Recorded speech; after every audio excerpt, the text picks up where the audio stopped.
ನಿಜವಾಗಿ ಯೆಹೋವನು ತನ್ನ ಪ್ರಜೆಯ ನ್ಯಾಯವನ್ನು ಸ್ಥಾಪಿಸುವನು, ತನ್ನ ಸೇವಕರನ್ನು ಕನಿಕರಿಸುವನು. ಗುರುವಾರ 27 ಆಗಸ್ಟ್ 2026 ಈ ದಿನದ ವಾಕ್ಯ ಧ್ಯಾನಕ್ಕಾಗಿ ನಾನು ಆರಿಸಿಕೊಂಡಂಥ ವೇದ ಭಾಗವು ಧರ್ಮೋಪದೇಶ ಕಾಂಡ 2ನೇ ಅಧ್ಯಾಯದ 18ನೇ ವಚನ. ಈಗ ಮೋವಾಬರ ಪ್ರಾಂತ್ಯವಾಗಿರುವ ಅರ್ ಎಂಬ ಪ್ರದೇಶವನ್ನು ದಾಟುವವರಾಗಿದ್ದೀರಿ ಎಂಬುವಂಥದ್ದೇ. ಕರ್ತನಲ್ಲಿ ಪ್ರೀತಿಯುಳ್ಳ ದೇವ ಜನರೇ, ಶುಭೋದಯ.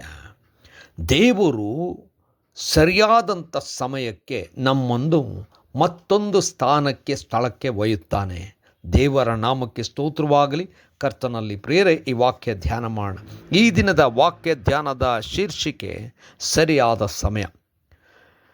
ಕರ್ತನಲ್ಲಿ ಪ್ರಿಯರೇ, ದೇವರು ಮೋಶೆಯನ್ನು ಕರೆದು ಐಗುಪ್ತರನ್ನು ಆ ಒಂದು ದಾಸತ್ವದಿಂದ ತನ್ನ ಜನರನ್ನು ಬಿಡಿಸಬೇಕೆಂಬುದಾಗಿ ಫರೋಹನನ್ನು ನನ್ನ ಜನರನ್ನು ಬಿಡುಗಡೆ ಮಾಡು ಎಂಬುದಾಗಿ ಕೇಳುವಂತೆ ಮಾಡಿದನು.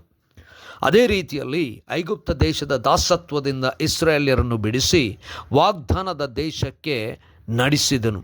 ಆದರೆ ಮೋಶೆಯು ಕಾನಾನ್ ದೇಶವನ್ನು ನೋಡಿ ಬರಬೇಕೆಂಬುದಾಗಿ ಗೂಢಚಾರರನ್ನು 12 ಜನರನ್ನು, ಒಂದು ಕುಲದಿಂದ ಒಬ್ಬರನ್ನು ಆರಿಸಿ 12 ಜನರನ್ನು ಕಳಿಸಿದಾಗ ಅಲ್ಲಿನ ಸಮೃದ್ಧಿಯನ್ನು ನೋಡಿ, ಅಲ್ಲಿನ ಜನರ ದೈತ್ಯಾಕಾರವನ್ನು ನೋಡಿ ಈ 10 ಜನರು ಖಂಡಿತವಾಗಿ ನಾವು ಹೋಗಿ ಗೆಲ್ಲಲಿಕ್ಕೆ ಸಾಧ್ಯವೇ ಇಲ್ಲ ಎಂಬುದಾಗಿ ಹೇಳಿದರು. ಆದರೆ ಕಾಲೇಬನು ಮತ್ತು ಯೆಹೋಶುವನು ದೇವರ ಬಲದಲ್ಲಿ, ದೇವರ ಶಕ್ತಿಯಲ್ಲಿ ನಂಬಿಕೆ ಇಟ್ಟು ನಾವು ಗೆಲ್ಲಬಹುದೆಂಬುದಾಗಿ ಹೇಳಿದರು. ಈ 10 ಜನರು ಹೇಳಿದಂತೆ ಇಸ್ರಾಯೇಲ್ಯರು ಕೇಳಿ ಕ್ಯಾಲೆಬ್ ಮತ್ತು ಯೆಹೋಶುವನ ಮೇಲೆ ಕಲ್ಲೆಸೆದು ಸಾಯಿಸಲಿಕ್ಕಿದ್ದರು. ಇದನ್ನು ಕಂಡು ದೇವರು ಕೋಪಗೊಂಡನು. ಅದಕ್ಕೆ ಒಂದು ದಿವಸ ಅಲ್ಲಿ ಕಾನಾನ್ ದೇಶಕ್ಕೆ ನೋಡಿದ ಬದಲಾಗಿ 1 ವರ್ಷ ಅಡವಿಯಲ್ಲಿ ಅವರು ಕಳೆಯಬೇಕಾಯಿತು. ಅದಕ್ಕೆ 40 ವರ್ಷಗಳು.